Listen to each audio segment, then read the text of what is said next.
और देखिए बड़ी खबर, डोनेत्स्क में रूसी सेना का बड़ा हमला हुआ है। फ्रंटलाइन पर दागी इस्कैंडर मिसाइल यूक्रेन की यूएवी पोस्ट रूस ने तबाह की है।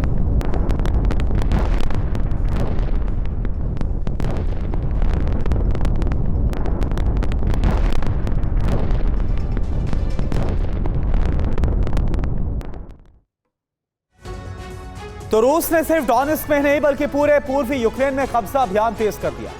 रूसी सेना अब डोनेत्स्क के साथ साथ सूमी और खार्किव पर भी कब्जा कर लेना चाहती है और इसके लिए पुतिन सेना पश्चिमी यूक्रेन में हमला करके हथियार गोदाम को तबाह करके यूक्रेनी फोर्स की सप्लाई लाइन काटना चाहती है। इस बात से भड़के ज़ेलेंस्की ने क्रीमिया और ब्लैक सी में रूस को चोट पहुंचाना शुरू कर दिया है और इस तरह से रूस और यूक्रेन में अब पूरा बनाम दक्षिण की जंग चल रही है।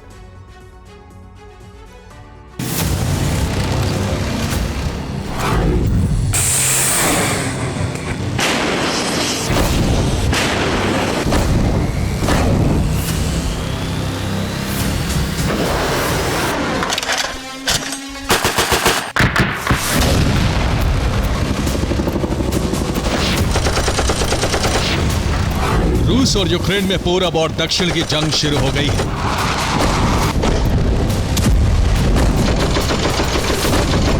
रूसी सेना पूरे पूर्वी यूक्रेन पर कब्जा करने के लिए हमले कर रही है,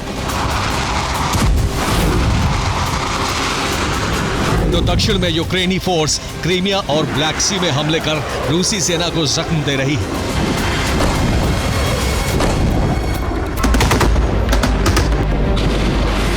पूरब बनाम दक्षिण के इस लड़ाई की वजह से विनाश की आग बहुत ही भयावह हो गई है। रूसी हमलों से यूक्रेन के कई प्रांत धधक रहे हैं, तो यूक्रेन के विस्फोट से न सिर्फ क्रीमिया बल्कि ब्लैक सी में रूसी नेवल बेस पर भी बड़ा खतरा मंडराने लगा है।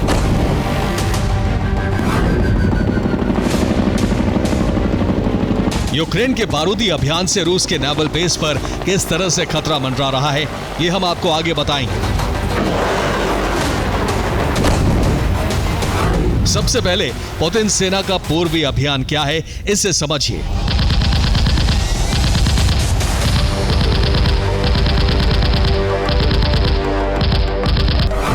दरअसल रूसी सेना लुहांस्क, डोनेत्स्क, ज़ेपोरिजिया और खेरसोन समेत पूरे पूर्वी यूक्रेन पर कब्जा कर लेना चाहती है। यानी पुतिन के टारगेट पर अब यूक्रेन के सूमी और खार्किव प्रांत भी हैं। अपने इसी लक्ष्य को हासिल करने के लिए रूसी सेना यूक्रेन में जबरदस्त हमले कर रही है। कीव समेत यूक्रेन के कई शहरों में हमला कर रूस ने यूक्रेनी फोर्स को वहीं पर उलझा रखा है। इन हमलों की आड़ में रूसी सेना पूर्वी यूक्रेन की जमीनों पर कब्जा करती जा रही है।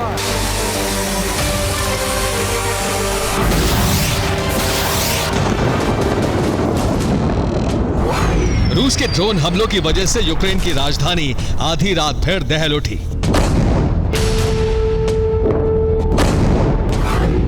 सीरियल विस्फोट की वजह से कीव में कई इमारतें ध्वस्त हो गईं। वेनेत्सिया में रूस ने मिसाइल से हमला किया। हमले में यूक्रेन का पावर स्टेशन जल गया।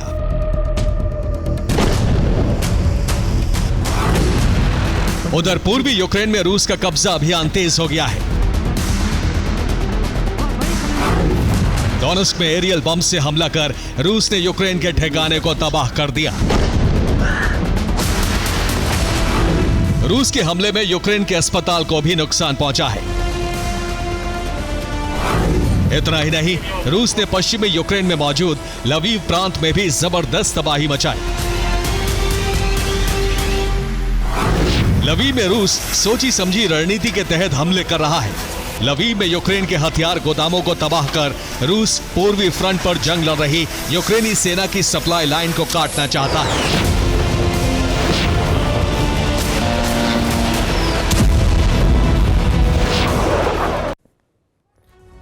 तो पूर्वी और पश्चिमी यूक्रेन में रूस के हमले तेज हो गए हैं। पूर्वी फ्रंट पर रूस यूक्रेन की जमीनों पर कब्जा कर रहा है। पश्चिमी यूक्रेन में कई हथियार गोदाम हैं। पोलैंड से नेटो के हथियार इन्हीं गोदाम में पहुंचते हैं।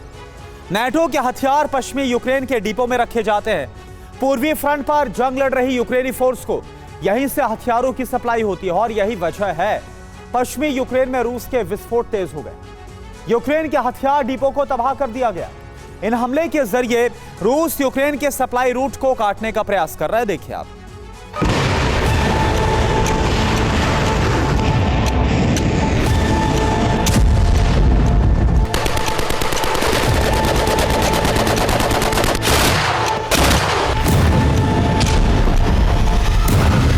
रूस ने पूर्वी और पश्चिमी यूक्रेन पर हमले शुरू किए तो यूक्रेन ने क्रीमिया, बेलगोरोद और ब्लैक सी में रूस को जख्म देना शुरू कर दिया।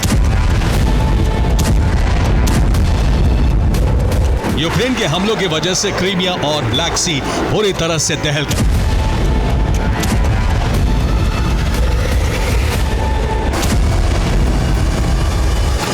क्रीमिया में यूक्रेनी फोर्स ने ड्रोन हमला कर रूस के रडार स्टेशन को जला दिया। क्रीमिया में ही यूक्रेन ने रूस के मिलिट्री कॉम्प्लेक्स को टारगेट किया। विस्फोट की वजह से मिलिट्री कॉम्प्लेक्स को नुकसान पहुंचने की रिपोर्ट है। वहीं ब्लैक सी में यूक्रेन ने रूस की फ्लीट को टारगेट करने का प्रयास किया। बेलगोरोद में भी यूक्रेन ने सीरियल ड्रोन विस्फोट किए। हमले में रूस का ऑयल डिपो जलकर भस्म हो गया।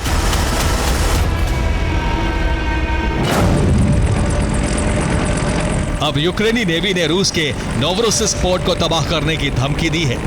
यूक्रेनी नेवी ने कहा है कि अगर रूस ने यहां से अपने युद्ध पोर्ट डिप्लॉय करने की कोशिश की तो वो उन्हें टारगेट करेगी।